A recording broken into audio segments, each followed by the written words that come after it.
이 시간 우리 가운데 거하시는 하나님께서 성령을 통하여 우리의 마음을 타치해 주시고 우리의 귀를 열어주셔서 오늘 말씀을 단순히 어떤 한 사람의 설교로 듣지 않고 살아계신 하나님의 음성으로 들으시는 놀라운 은혜가 있기를 바랍니다.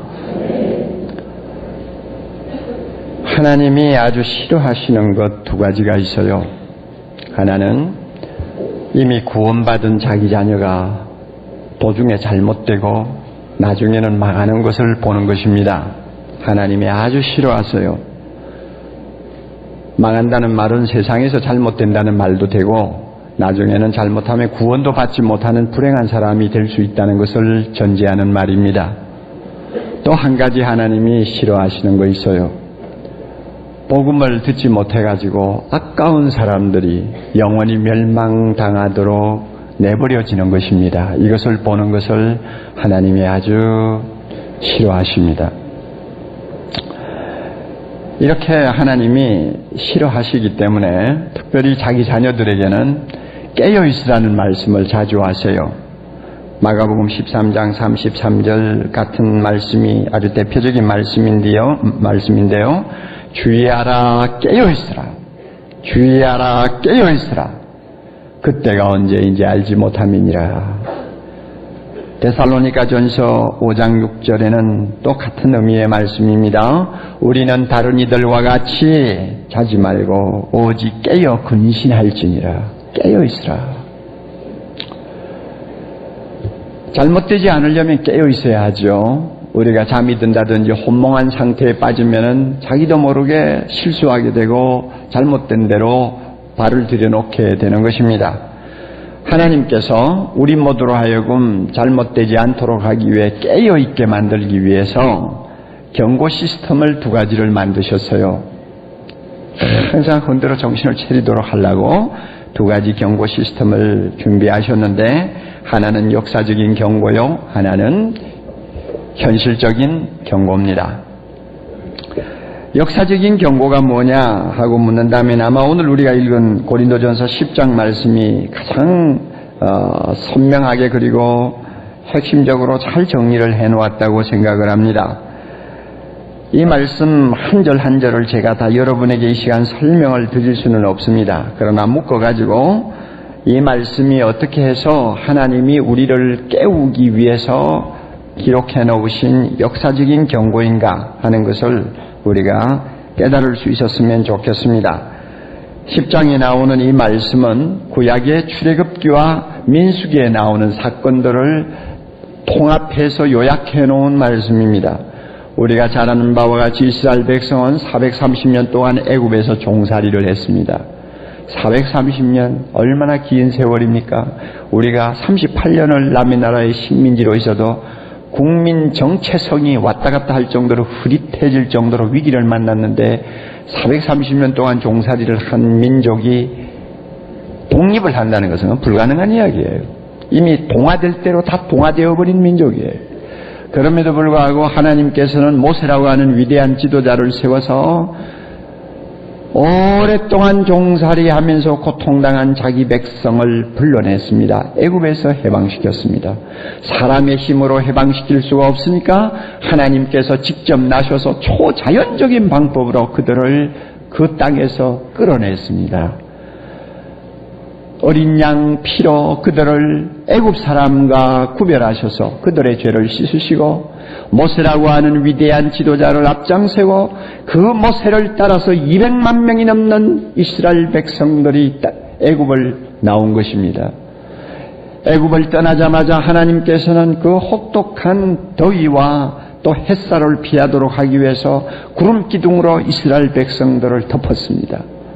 그리고는 그들을 인도했어요. 홍해가 가로막았습니다. 하나님께서 그 홍해 바다를 가르시고 길을 내어서 이스라엘 백성들을 바닷 가운데로 통과하게 하시고 홍해를 지나자마자 영원히 애굽하고는 결별을 하는 큰 축복을 주셨어요. 다시는 애굽으로 돌아갈 수도 없고 애굽 사람을 다시 만날 필요도 없고 완전히 애굽과 이스라엘 백성들은 이제는 결별하게 된 것입니다. 이것이 소위 우리가 말하는 출애굽 사건입니다. 이 사건을 일컬어서 지금 2절 이하에는 이런 말이 나오잖아요. 1절, 2절. 우리 조상들이 다 구름 아래 있고 하나님이 구름 기둥 아래서 이스라엘 백성을 인도했으니까요. 그 다음에 바다 가운데로 지나면서 누구에게 속했나요? 모세에게 속하여. 여러분 성경 안 보시네요. 제 얼굴이 그렇게 잘났습니까? 한번 성경을 좀 보세요. 보세요. 몇 절이에요? 2절이라고 그랬잖아요. 여러분 이 말씀 여러분 다 아세요? 해석 안 하셔도 자신 있게 깨달을 수 있습니까? 아마 그렇지 않을걸요. 잘 보세요. 모세에게 속했어요. 애굽에서 나와가지고 구름 기둥 아래서 이제는 하나님의 인도를 받아 바다를 건너갑니다. 바다를 지나가는데 지도자가 누구냐? 모세란 말이에요. 모세에게 모든 이스라엘 백성이 다 속하여 다 구름과 바다에서 뭘 받았다고요? 세례를 받았다고 했습니다. 여러분 어떻게 구름 기둥의 인도를 받고 바다를 통과하는 것이 세례가 됩니까? 세례라고 하는 의미는 누구에게 속했다는 것을 증명하는 것입니다. 우리가 세례받죠? 누구의 이름으로 세례받나요? 성부, 성자, 성령의 이름으로 세례받으면 나는 예수 그리스도와 하나 되었다. 예수 그리스도에게 속하였다. 나는 예수님의 백성이다 하는 것을 전 세계에 공포하는 하나의 의식 아닙니까? 그러니까 이스라엘 백성이 애굽에서 나와가지고 모세의 인도를 받아서 모세가 가는 대로 바다를 통과해서 이스라엘 나라를 향했으니까 완전히 모세와 함께 하나가 된 것이죠. 이것을 일컬어서 세례라고 하는 말로 표현을 하는 것입니다. 아시겠죠? 그래가지고 출애굽을 했어요. 해가지고는 아무도 사람이 살 수 없는 황량한 땅 시내산 광야로 들어갔습니다. 거기에는 먹을 것도 없습니다. 마실 것도 없습니다. 더욱이나 200만 명이 넘는 숱한 사람들, 수백 마리가 되는 가축들이 먹고 산다는 그것은 절대로 불가능한 완전히 죽음의 땅으로 들어갔습니다. 그러니 어떻게 살아요? 하나님이 먹여 살려야죠. 그래서 하나님이 날마다 아침마다 만나라고 하는 기이한 음식을 그들에게 제공해서 40년 동안 먹게 하시고 큰 바위를 지팡이로 쳐서 갈라놓으시고 그 틈에서 솟아나는 생수를 이스라엘 백성이 마시면서 40년을 살게 하셨어요. 그러므로 이것은 사람들이 노력해서 먹는 음식도 아니요, 노력해서 땅을 파서 마시는 물이 아니에요. 하나님이 주시는 것입니다. 하나님으로부터 온 거예요. 그러므로 여기서 뭐라고 그래요? 신령한 식물이라고 그러잖아요. 초자연적인 식물이란 말이에요. 하나님이 주시는 것이니까 거룩하고 신령하죠. 하나님이 주시는 물이니까 신령하죠. 이 물은 하나님이 깨트린 반석에서부터 나왔어요. 그래서요, 여러분, 이 출애굽 사건은요, 앞으로 예수 믿고 구원받을 하나님의 거룩한 백성들의 사건을 미리 예고한 것입니다. 우리는 이스라엘 백성이요. 우리는 죄와 사망에서 종로로 타던 사람이요. 모세는 예수 그리스도를 가리키는 예표요. 그리고 어린 양의 피는 예수님의 십자가를 가리킵니다. 그리고 하늘에서 내린 만나와 바위에서 터진 생수를 마셨다는 것은 우리에게 생명의 양식이 되신 예수님, 우리에게 생명의 생수가 되신 예수님을 먹고 마시면서 우리가 구원받는다는 것을 이야기하는 것입니다. 그러므로 구약에 일어난 모든 사건은 오늘 우리가 신앙생활을 하는데 필요한 정보를 사전에 우리가 알아들을 수 있는 말로 알아들을 수 있는 사건으로 우리 모두에게 가르쳐 준 것입니다. 이렇게 해서 이스라엘 백성이 40년 동안 광야에서 생활을 하게 됐습니다. 그런데 불행하게도요, 이스라엘 백성들이 다 광야에서 죽어버렸어요. 두 사람 남겨놓고는 모두가 다 죽어서 모래바닥에 다 장사 지내고 말았어요. 이제 그 문제를 하나님이 놓고 오늘 우리에게 중요한 경고를 하는 것입니다. 이스라엘 백성들이 광야에서 하나님 앞에 그렇게 큰 은혜를 입었음에도 불구하고 우상숭배에 빠졌습니다. 금송아지를 만들어가지고 하나님이 무엇이냐, 하나님은 없다, 바로 우리가 만든 금송아지가 하나님이냐 하고는 그 앞에서 뛰고 잔치하고 별의별 짓을 다 하면서 하나님을 대적했습니다. 출애굽기 32장에 보면은 우상숭배하는 장면이 나옵니다. 그러다가 수많은 사람들이 하나님의 징계를 받아 죽었습니다. 그래서 우리 보고 7장 뭐라고 그래요? 너희는 우상 숭배하는 자가 되지 말라 하고 나오죠. 그 다음에 민수기 25장에 보면은 이스라엘 백성이 간음죄를 범했습니다. 미디안 사람들이 자기들이 불리해지니까 미인계를 썼어요. 아름다운 처녀들을 이스라엘 사람들 틈에 끼워 넣었어요. 그래가지고 그 미인계에 쏘가 넘어간 이스라엘의 건장한 젊은이들이 전부 다 성적 타락을 한 것입니다.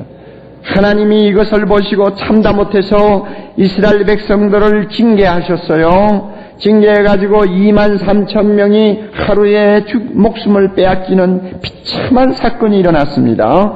구약 성경에 보면 민수기 25장에 보면 24,000명이라고 나와 있어요. 그런데 왜 여기는 23,000명이냐?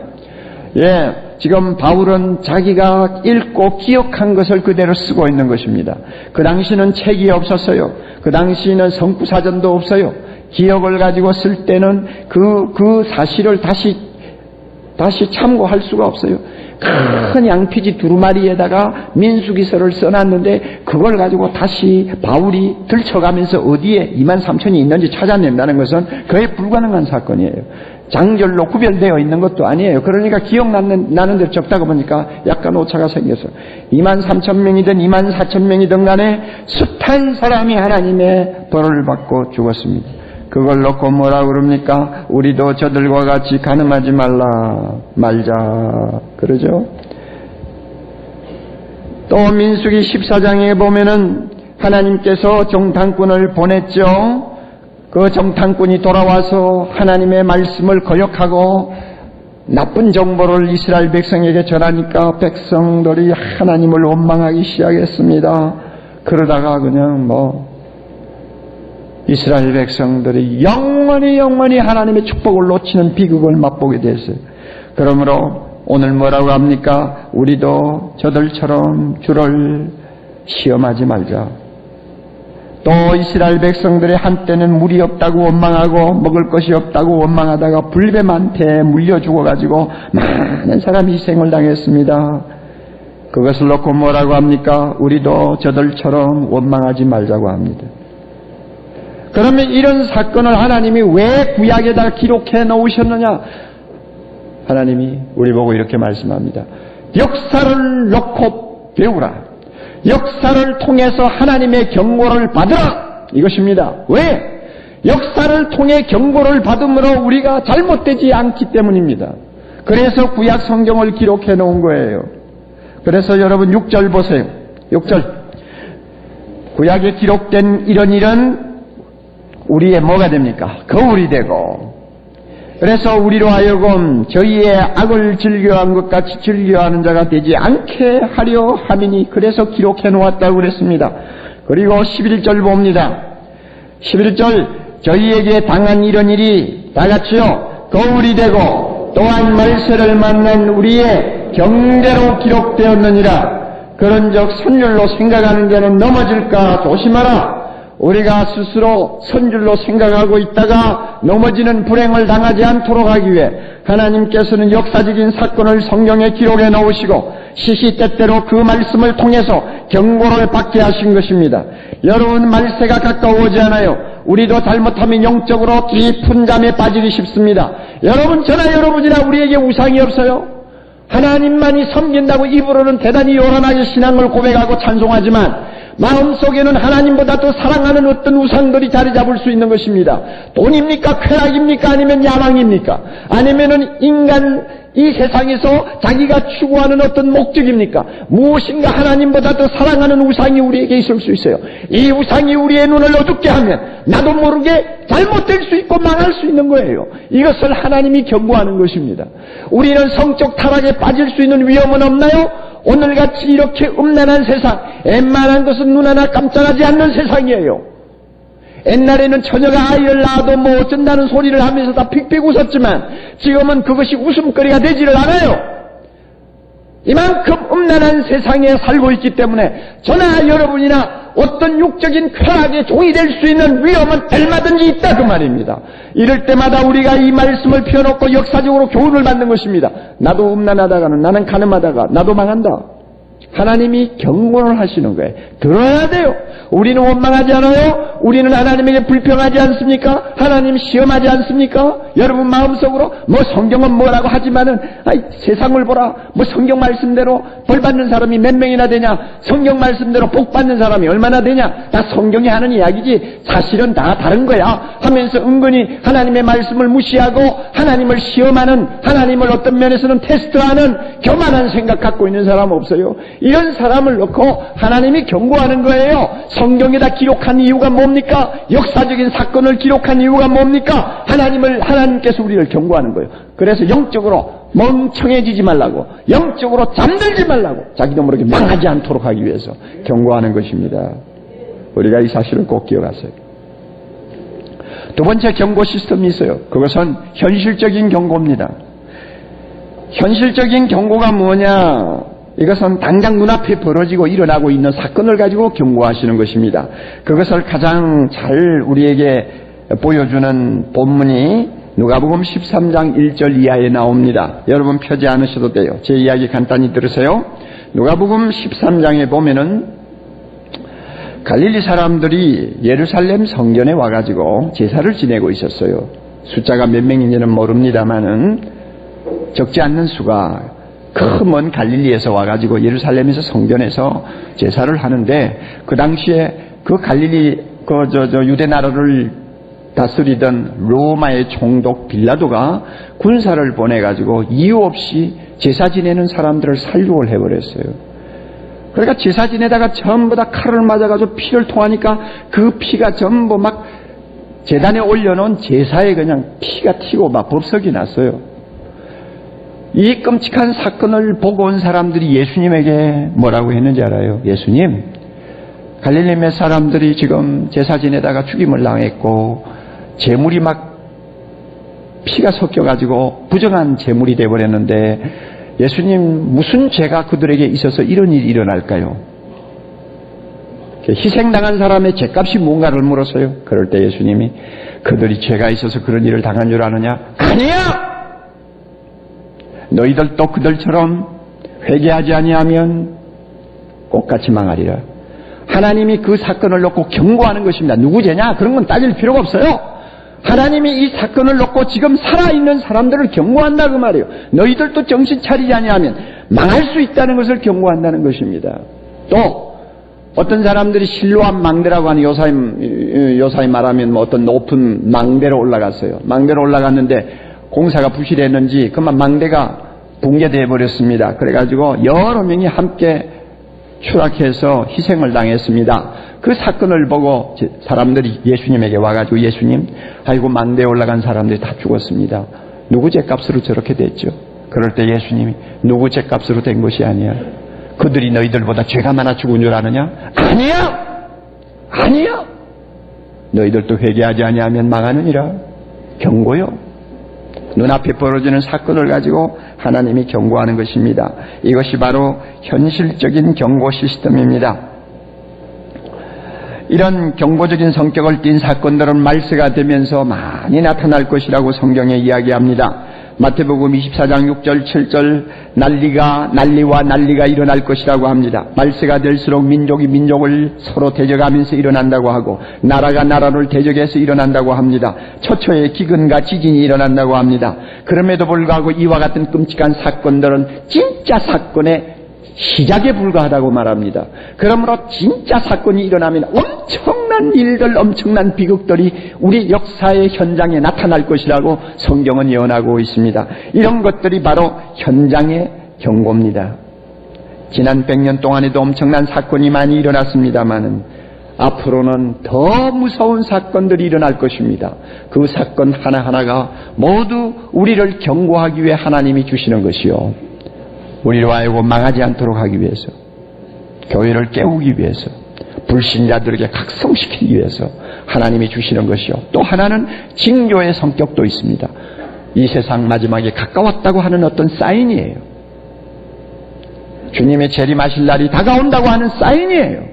이런 사인으로 하나님이 현실적인 경고를 준비하고 계십니다. 여러분, 지난 9월 11일 날 우리는 참 전대미문의 사건을 지켜보았습니다. 미국의 부와 번영의 상징인, 그리고 미국 문명의 첨단을 상징하는 무역회관 쌍둥이 빌딩이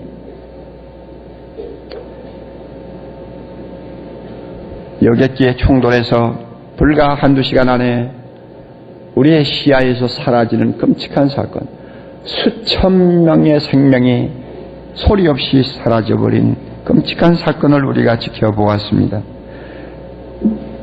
얼마나 우리는 그 사건을 자주 반복해서 보았습니까? 나중에는 감각이 무디어질 정도로 반복해서 보고 반복해서 보았는데 어떻게 세상에 이런 일이 일어날 수 있느냐, 우리 모두가 참 잠을 자지 못하면서 고민을 했을 정도입니다. 그 사건은 한마디로 말하면 20세기 고층 문명의 첨단인 쌍둥이 빌딩과 20세기의 고속 문명의 첨단인 제트 여객기가 충돌해서 인간이 자랑하는 이 두 가지가 다 함께 파괴되고 붕괴되는 모습을 우리에게 생생하게 보여준 사건이 되었습니다. 아마 비행기 하나가 중간에 추락하지 않았다면 백악관도 엄청난 피해를 입었을 것이라고 하는 것이 일반적인 견해들입니다. 그러나 하나님께서는 그 백악관은 지켜주셨어요. 이 사건은 절대 우연히 일어나는 사건이 아니에요. 많은 것을 시사하는 하나님의 현실적인 경고입니다. 이것을 단순히 보아 넘길 수가 없어요. 여러분 뭘 보고 아는지 압니까? 백악관으로 향하던 비행기가 추락했잖아요. 그 비행기 안에는 토드 비머라고 하는 믿음 좋은 32세의 청년이 타고 있었어요. 그리고 그 친구들이 타고 있었어요. 몸들이 다 건장한 청년들입니다. 그들은 휘튼 대학 출신입니다. 미국의 휘튼 대학은 기독교 대학 가운데서 가장 우수한 대학입니다. 많은 인재들이 나왔습니다. 빌리그레함을 통해서 지금까지 그 대학은 엄청난 영향을 끼친 대학입니다. 이 비머라고 하는 청년은 컴퓨터 기사입니다. 그리고 어느 교회에서 충실하게 평신도로서 봉사하고 있는 사람인데 앞으로 선교사를 나가려고 준비하는 사람이었어요. 그렇게 믿음 좋은 사람과 똑같이 믿음을 가진 친구들이 그 비행기에 탔어요. 그런데 하나님께서 지금 이 엄청난 테러 사건이 일어나는 이 와중에 여러분 한번 생각해 보세요. 백악관이 습격을 받고 무너졌다고 하면 뭐가 되겠어요? 잘못하면 3차 대전이 일어나요. 하나님이 막으신 거죠. 이 믿음 좋은 비모와 그의 친구들이 휴대폰으로 가족들에게 다 상황을 이야기하고 그 다음에 자기들은 주기도문을 같이 외우면서 범인들을 덮치려고 우리는 계획하고 있다. 드디어 그들이 기회를 보다가 하늘에 계신 우리 아버지요 하면서 막 그냥 일어나가지고 덮친 거예요. 그래가지고 비행기가 막 한순간에 그냥 곤두박질 치고 추락을 해버린 것입니다. 하나님께서 사랑하는 자기 자식들을 희생시키면서까지 너무 감당할 수 없는 어려운 상황에 가지 않도록 미국을 지킨 것을 우리가 봅니다. 이 비모의 아내 되는 사람은 배 안에 든 유복자까지 자녀가 셋이에요. 아버지의 뜻을 이어서 자기 세 자녀를 선교사로 키우겠다고 이야기하는 신문 보도를 보았습니다. 여러분 이런 사건이 어떻게 우연한 사건이에요? 우리는 이런 현실적인 사건을 놓고 하나님 앞에 진지하게 머리를 숙이고 하나님이여 주께서 무엇을 우리에게 경고하시는 것입니까 하고 기도하는 자세가 필요합니다. 어떤 신문에 보니까 어느 목사님이 이번 이 테러 사건을 놓고 이렇게 해석을 하고 있어요. 무역회관이 그렇게 붕괴되고 펜타곤이 그렇게 파괴된 것은 클린턴 대통령이 재임 시절에 여자들하고 못된 짓을 많이 했기 때문에 하나님이 그것을 벌하기 위해서 주신 징계라고요. 여러분 그런 식으로 쏙 좁은 해석을 하면 안 돼요. 클린턴 대통령이 잘못했으면 그 사람을 죽이지. 뭐 루안스키인지 뭐 로안스키인지 하는 여자하고 놀아날 때 당장 막 하늘에서 벼락을 던져 죽이든지 뭐 그 시간에 무슨 뭐 천벌을 받아 죽이면 되지. 왜 많은 수천 명의 영혼들이 그렇게 죽임을 당합니까? 성경을 해석하는 사람들이 그런 식으로 해석을 하면 안 돼요. 그것은 망대가 무너져 사람들이 희생당하는 걸 보고 저들에게 무슨 죄가 있어 저런 일이 일어납니까 하고 묻는 사람들하고 똑같아요. 아니에요. 이것은 우선 먼저 미국을 향한 하나님의 경고입니다. 오만불손하고 방종하고 그 다음에 물질을 우상으로 섬기는 미국을 향한 하나님의 엄한 경종이에요. 뿐만 아니라 여러분, 미국 교회를 향한 하나님의 경종이에요. 미국 교회는 날로 세속화되어 가고 있어요. 너무 오랫동안 잘 사니까 자기도 모르게 영적으로 잠이 들어가고 있는 것입니다. 미국에 있는 40만 개 가까운 교회 중에서 교역자가 없는 교회가 지금 많아요. 왜냐하면은 목회자가 되면은 박봉에다가 고생을 너무 하니까 똑똑한 젊은이들이 이제는 신학교를 안 가요. 그러니까 교회마다 비어 있어요. 하나님이 이와 같이 점점 힘을 잃어가는 미국 교회를 향해서 경고하는 것입니다. 정신 차리라고요. 여러분, 미국을 보세요. 국민소득 36,000불, 우리나라보다도 5배로 더 잘 사는 나라입니다. 최강의 나라입니다. 세계 에너지의 70% 이상을 북미가 사용하고 있잖아요. 그러므로 세계를 오염시키는 주범이 바로 북미예요. 그 나라 땅은 여러 가지 모든 조건을 너무 잘 갖추어 있어서 어떤 사람이 농담 삼아서 미국 사람들은 200년 동안 놀고 먹어도 절대로 망하지 아니할 것이다 이런 말까지 했어요. 그렇게 천혜적으로 복을 받은 나라입니다. 그럼에도 불구하고 그들은 그들의 국익을 위해서라면 하지 못할 일이 없었어요. 성가시다고 여겨지면 이웃나라 국가 원수도 끌어다가 자기 법정에 세우는 나라입니다. 파나마의 국가 원수를 자기 나라에 끌고 와가지고 재판한 거 여러분이 기억나지 않아요? 소수민족에 대한 인종차별은 지금도 여전합니다. 그들은 차별합니다. 동양인들을 차별합니다. 지나친 자국민 우월의식에 젖어 있습니다. 그리고 구약적인 잘못된 선민의식에 사로잡혀가지고 주변에 있는 팔레스타인들을 무차별 살상하는 이스라엘 백성들을 옆에 끼고 돌면서 전 세계를 지금 고통스럽게 만드는 게 미국 아닙니까? 자유와 민주주의라는 우산 아래서 온갖 범죄를 키워서 세계 도처에 퍼뜨리는 죄악의 병원체가 바로 미국이요. 죄악의 소굴이요. 물질주의와 개인주의의 대명사요. 여러분, 하나님께서 지금 무엇을 이야기하는가를 우리는 보아야 돼요. 회개하지 않으면 망합니다. 미국이 망합니다. 원숭이가 나무에서 떨어져 죽는 일이 가끔 있잖아요. 미국이 자랑하는 것 때문에 망합니다. 미국이 세계에서 가장 강하다고 생각하는 것 때문에 망합니다. 이번 테러리스트들이 사용한 것들 전부 보세요. 미국의 첨단 기술의 상징인 여객기, 초현대식 고층 빌딩, 또 크레딧 카드, 또 렌트카 시스템, 인터넷, 미국이 자랑하는 최첨단의 모든 과학, 그들이 우상으로 여기는 최첨단 과학을 전부 이용해가지고 이번 일을 저질렀잖아요. 미국이 자랑하는 민주주의, 미국이 자랑하는 개방성, 미국이 자랑하는 자유, 이 모든 좋은 것들을 모두가 악한 세력들이 이용해가지고 미국을 파괴하고 있었잖아요. 다윗이 골리앗을 쓰러뜨릴 수 있다는 신화를 다시 한번 입증한 거예요. 작은 손칼 하나만 들고도 MD로 상징되는 미국의 철통 같은 방어망을 뚫을 수 있다는 것을 입증한 거예요. 미국은 흥분해가지고 보복하려고만 생각지 말고 하나님의 준엄한 경고가 무엇인가를 깊이 받아들여야 돼요. 오늘 말씀 있죠? 12절의 선율로 생각하면 넘어질까 조심하라. 이것은 개인에게도 해당하는 말씀이요, 국가에게도 해당하는 말씀이요, 교회에도 해당하는 말씀입니다. 미국의 교회가 정신 차려야 합니다. 지금과 같은 준엄한 경고를 받는데도 영적으로 깨어나지 못한다면 미국 교회는 희망이 없어요.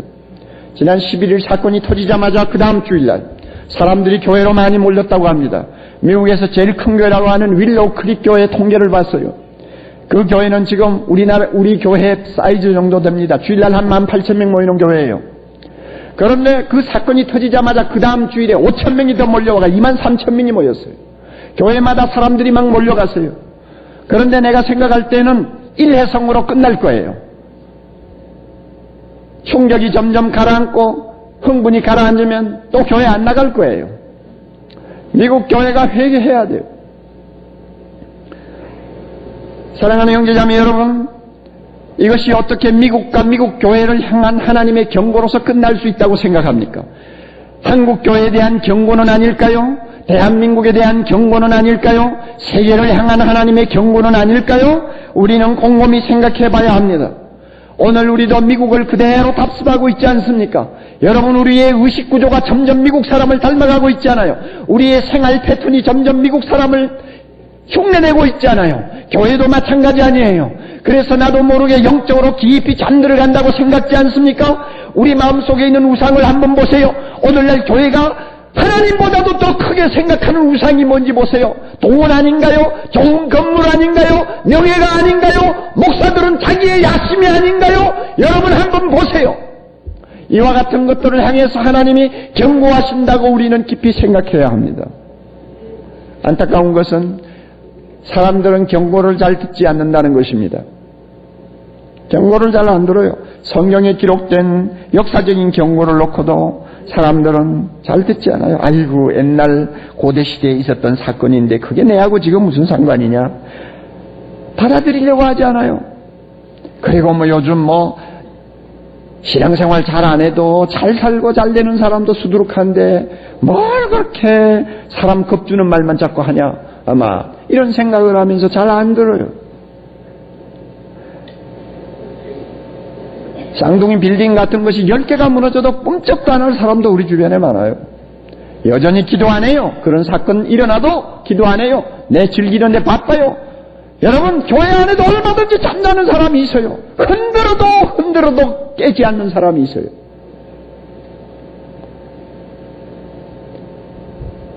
담배 때문에 1년에 지금 800만, 900만이 지금 암으로 죽어가고 있어요. 담배값에 당신이 이거 피우면 당신 수명이 몇 년 지금 단축됩니다. 아무리 떠들어봐야 소용없어요. 피워요. 사람들의 심리가 그렇잖아요.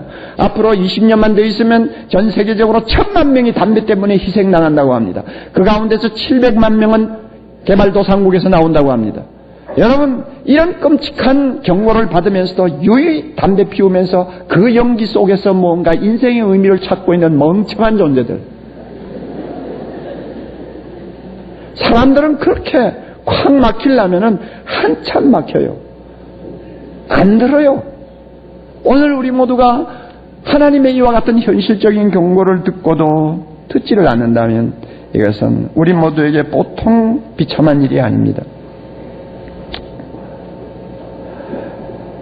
여러분, 우리가 이런 하나님의 경고를 놓고 한 가지 꼭 생각합시다. 도대체 왜 하나님은 자꾸 이렇게 경고를 하시나? 왜 끔찍한 사건을 가지고 우리를 흔들어 깨우려고 하시나? 우리 한번 물어보자고요. 왜 그렇습니까?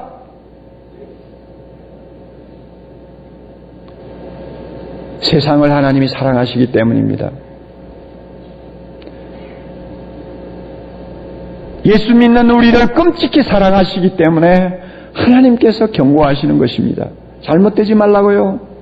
잘못하면 구원도 못 받는 불행한 자가 되지 않도록 하기 위해 하나님이 경고하는 거예요. 자녀 사랑하지 아니하는 부모가 어디 있습니까? 자녀가 잘못되는 것이 뻔한데 경고하지 아니할 부모가 어디 있습니까? 마찬가지예요. 하나님은 사랑이십니다. 사랑이시기 때문에 우리가 잠을 자면 깨우기 위해 경고할 수 있습니다. 하나님은 사랑이시기 때문에 우리가 위험한 벼랑에 서게 되면은 어떤 방법 수단을 동원해서라도 우리를 깨우고 우리를 그 위험에서 벗어나게 하려고 하는 것이 하나님의 사랑의 심령입니다. 할렐루야. 우리가 이 사실을 알아야 돼요. 사랑하는 형제자매 여러분, 여러분은 지금 하나님의 경고를 받고 있는 것이 없습니까? 개인적으로 잘 살펴보세요. 이렇게 막 국가적으로 세계적으로 거창한 사건을 가지고 이야기하지 않더라도 우리 개개인 한번 돌아보세요. 하나님의 경고의 메시지가 지금 없는가요? 여러분의 자녀에게 어떤 문제가 일어납니까?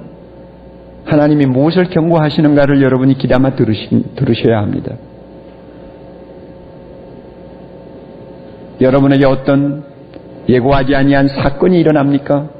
거기에 메시지가 담겨 있다는 사실을 여러분 잊지 마세요. 왜 하나님이 나에게 이와 같은 일들을 경험하게 하시고 겪게 하실까? 하나님이 주시는 해답이 그 속에 있어요. 나에게 우상이 있는지도 몰라요. 내가 잘못된 더러운 생활에 지금 발목이 잡혀 있는지도 몰라요. 내가 실제로 죄를 범하고 있는지도 몰라요. 이중생활하고 있는지도 몰라요. 입으로는 주여 주여 하면서 마음으로는 하나님보다도 월등히 사랑하는 돈이 있고 명예가 있는지도 몰라요. 여러분, 하나님께서 나에게 주시는 경고 시스템이 어떻게 지금 발동하고 있는가를 잘 체크하세요. 그래서 뭔가 이것은 어떤 의미가 있구나. 하나님이 나를 깨우기 위하심이며 하나님이 나로 하여금 돌아서라고 하는 신호를 주시는구나 하고 뭔가 느껴지면 여러분 반드시 순종하셔야 됩니다. 그것을 무시하고 스쳐 지나가면 그 다음에는 여러분은 소망이 없습니다. 어떤 일이 일어날지 아무도 몰라요. 왜? 하나님이 여러분을 사랑하시기 때문입니다. 절대로 포기하지 않으십니다. 절대로 여러분 포기하지 않습니다. 그 하나님을 여러분이 두려워하셔야 됩니다. 여러분 신앙적으로 조금이라도 교만이 있고 나는 괜찮다, 그래서 스스로 선 것처럼 생각하는 마음이 있으면 여러분 그것도 위험합니다. 넘어질까 조심해야 합니다. 그래서 우리가 항상 두려운 마음으로 내 주변을 살피면서 하나님이 조그마한 것, 큰 것을 가지고 경고할 때마다 나를 돌아보는 깨어있는 자세를 우리가 가져야 됩니다. 이뿐만 아니라 여러분 우리 주변을 보십시오. 하나님이 아무리 경고를 해도 꿈쩍도 하지 아니하고 자기 갈 길을 걸어가는, 자기 갈 길을 달려가는 불쌍한 사람들이 얼마나 많습니까? 얼마나 많아요. 하나님이 그들을 사랑합니다. 그러므로 그들로 하여금 정신 차리라고 세계 이곳저곳에서 끔찍한 지진이라든지 또는 테러라든지 전쟁과 같은 사건을 통해서 아니면 기근을 통해서 사람들을 경고합니다. 그럼에도 듣지 않고 있지 않아요? 그것이 무슨 의미인지도 모르고 있는 불쌍한 사람들이 우리 주변에 얼마나 많아요. 그들을 구원하라고 오늘 우리를 먼저 구원해 주셨는데 그들을 우리는 관심을 갖고 찾아가야 합니다. 그리고 하나님의 경고를 그들에게 전해야 합니다. 쌍둥이 빌딩이 비행기에 습격을 받아가지고 붕괴되기 직전 여러분 텔레비에 나오는 아주 기막힌 장면 하나를 기억합니까? 저는 다른 것은 다 이젠 생각에서 사라졌어요. 그러나 한 가지 이미지만 남아있어요. 비행기가 80몇 층을 충돌했지 않습니까? 90몇 층쯤 되는 높이인 것 같아요. 창가에 어떤 사람이 창문을 활짝 열어놓고 손수건도 아니에요. 상당히 긴 하얀 보자기를 손에 들고 계속 흔들고 있는 장면 여러분 보신 일 있죠?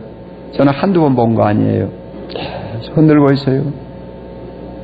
밑에서부터 막 화염이 솟구쳐 올라옵니다. 연기가 온 빌딩에 찼을 거예요. 이젠 탈출할라 해도 탈출할 구멍도 없어요.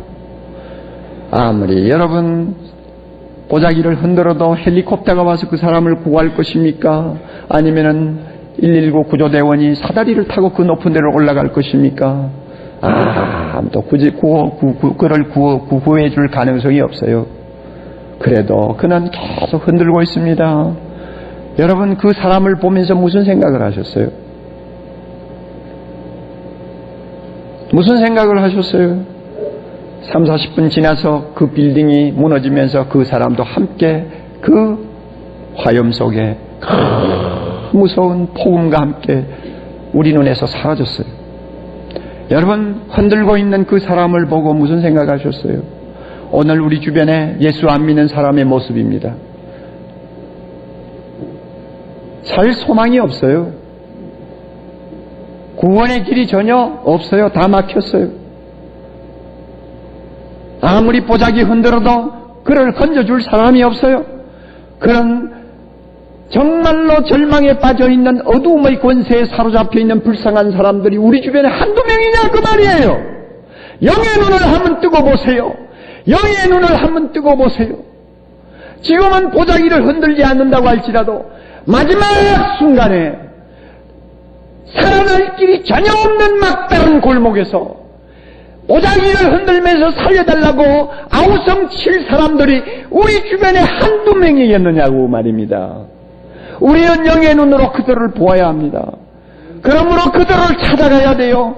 아직도 구원의 문이 열려있는 지금 그들을 찾아가서 하나님의 경고를 전하고 복음을 전하고 그래서 그들이 구원받도록 해야 합니다. 세상은 얼마 남지 않았어요. 때가 점점 가까워오고 있습니다. 이 세상 앞에는 이제는 유토피아가 없습니다. 여러분, 주님이 재림하시는 것만이 이 땅의 소망이에요. 그러므로 우리는 복음을 전해야 됩니다. 우리 주변에 있는 사람들이 마지막 보자기 흔들면서 살려달라고 하는 비참한 꼴을 우리에게 보여주기 전에 우리가 그들을 주님 앞으로 인도해야 합니다. 오늘 메시지 잘 정리하십시오. 우리 눈앞에 일어나는 사건을 통해 내 자신이 경고를 받아야 될 것이 무엇인가를 꼭 기억하세요. 그리고 우리 주변에 아직도 주를 모르는 사람들, 하나님이 아무리 경고해도 꿈쩍도 하지 아니하는 저 사람들, 복음으로 구원해야 합니다. 그래야만이 그들이 나중에 기회를 놓치고 보자기를 흔들면서 발광을 하고 안절부절하는 그 비참한 꼴을 우리가 보지 않게 될 것입니다. 내 사랑하는 남편이, 내 사랑하는 자녀가, 내 사랑하는 친구가 내 곁에 사는 이웃이 그런 비참한 꼴을 우리에게 보이지 않도록 하기 위해서 지금 그들을 구원해야 합니다. 하나님께서 이번에 주신 이 모든 경고를 통해서 우리 모두가 다시 한번 영적으로 깨어나는 축복이 있기를 바랍니다.